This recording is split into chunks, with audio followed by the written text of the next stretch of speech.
Welcome to Strip Cover Lit, where we squeeze the bigger picture out of literature. I'm Adrian Fort, and we are here for the 15th in a 25-ish part series, journeying a couple chapters at a time through Holly by Stephen King.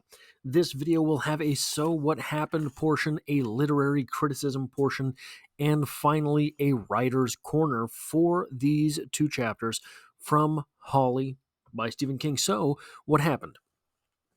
Well, the first chapter is recounting the story of Rod and M abducting Bonnie. Bonnie being the character that we believe, pardon me, the character that we believe we are to find in the grasp of Bonnie and M when it is that we finally confront them.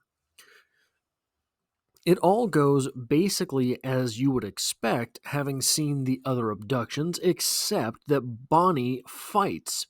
The 15 milligrams, I believe it was, of Valium doesn't hit Bonnie immediately. She fights back. She pushes Roddy down. He ends up landing on his hips, etc. So there is that. Then we cut to Holly, who is interviewing Avram, who is one of the golden oldies. Not a whole lot happens there.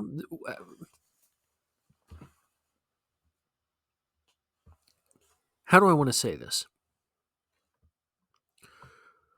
There's been a lot of throwaway chapters. There's been a lot of throwaway words. This is Stephen King telling you that your time is disposable, and not just your time, your money. You bought the book. And I don't mean to get too complaining just yet, but honestly, that's what that chapter was. Except that she finds nothing of consequence and decides that the only player left to interview is in fact Roddy. Okay. Cut to Barbara in her room, and Jerome calls.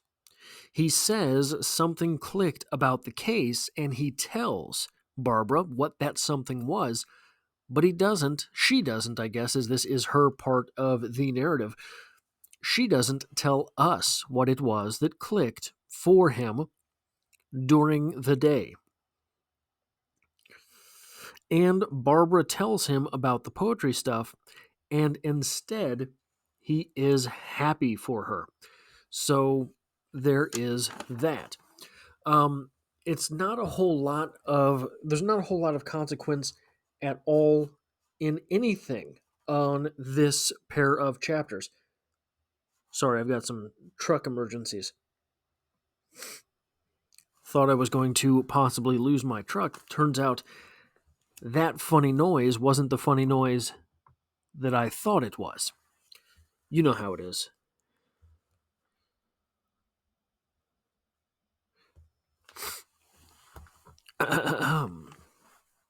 So let's get into the as I sit here and berate Stephen King wasting your time while I am responding to text messages about the fact that I'm not losing my truck. I apologize for that, but on 279 here we have the first. So one thing that is done very well in these chapters is verisimilitude. We have some very real characters on the page, and I'll get into this on the writer's corner portion. Not always the best idea, but on 279, there we go. I lost my own markings. During the abduction scene, we have, as Bonnie is not passed out, is fighting the good fight, not going easily into that good night. She's getting away, Emily cries. Roddy loves his wife.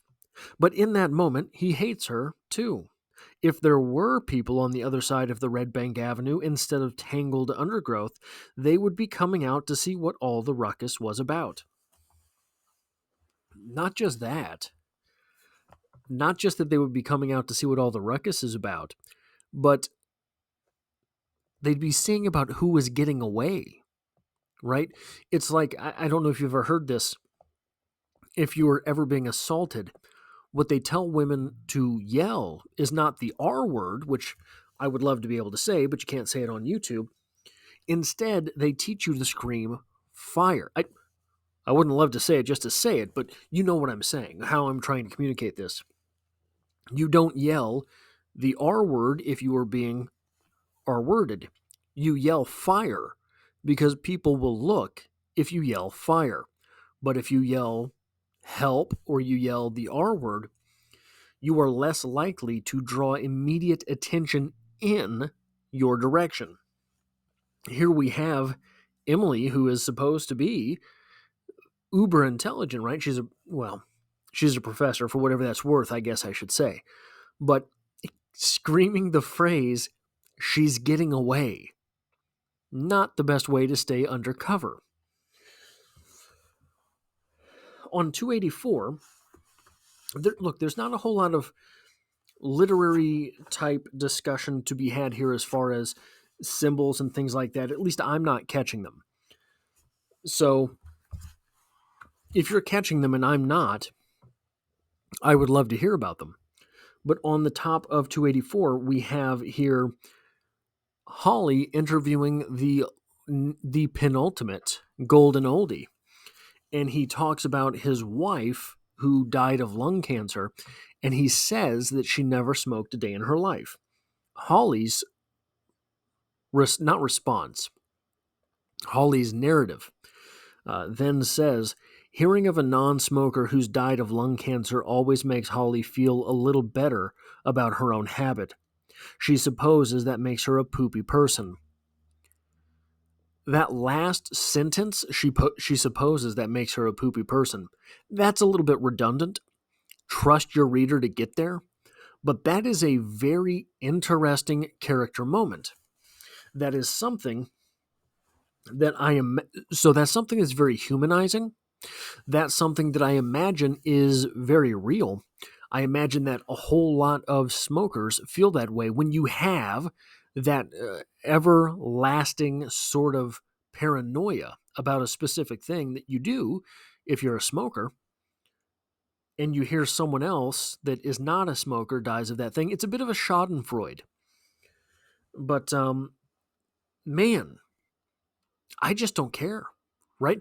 I think that if these little things were slipped into the story earlier, and maybe they were, and I didn't pay them any heed. Maybe they are in Holly's other exploits and Holly's other appearances in the canon of King.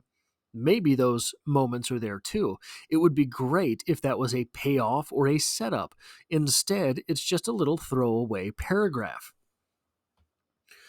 And then finally, we have another moment that could be a good moment, but this one I don't think is not a good moment because of the buildup. I think this moment could be better if we stayed here a little bit longer because we did not really necessarily get the marinating that we needed beforehand. This is as Jerome is calling Barbara. So Jerome is calling Barbara and telling her about how his agent has gotten him put up at some hotel, etc., etc. He's going all these different places, etc., etc. Isn't he just so cool, etc., etc.? He says to her, I say I'm staying in New York for the weekend, but not the city. My agent has invited me to spend the weekend in Montauk. Isn't that cool?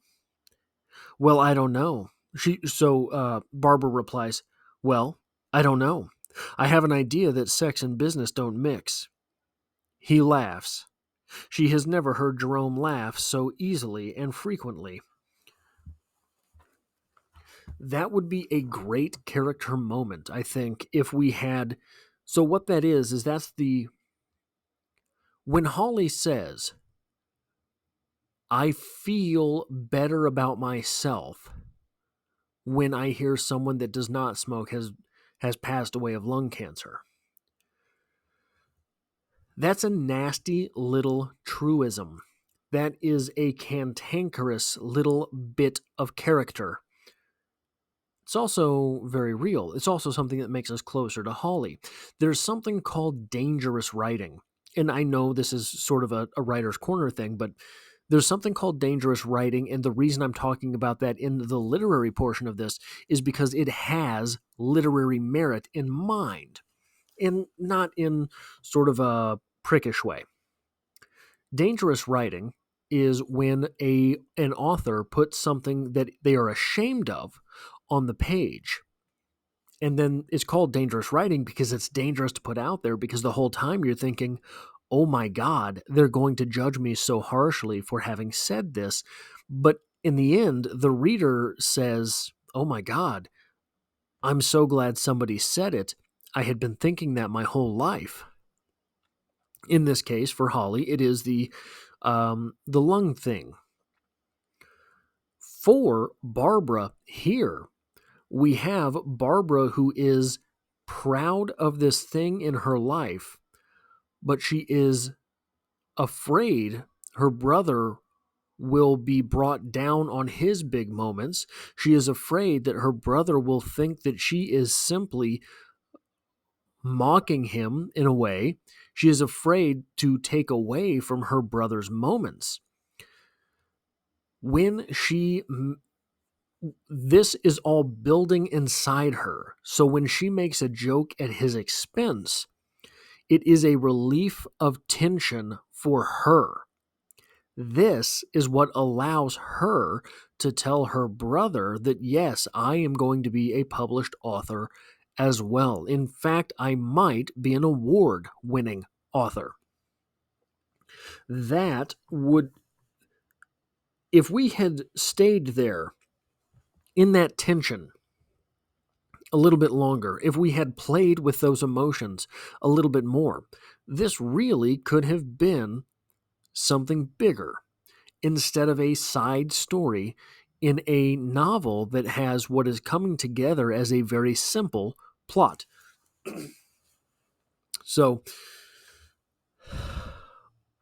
it's difficult to necessarily look down on this moment because it is executed, and it's executed well, and it's executed very close in proximity to Barbara relieving that stress off of her character entirely by telling her brother all of these things.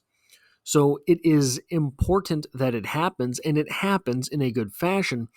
The build up to the foreplay, if you will, to that relief of tension between these brother and sisters,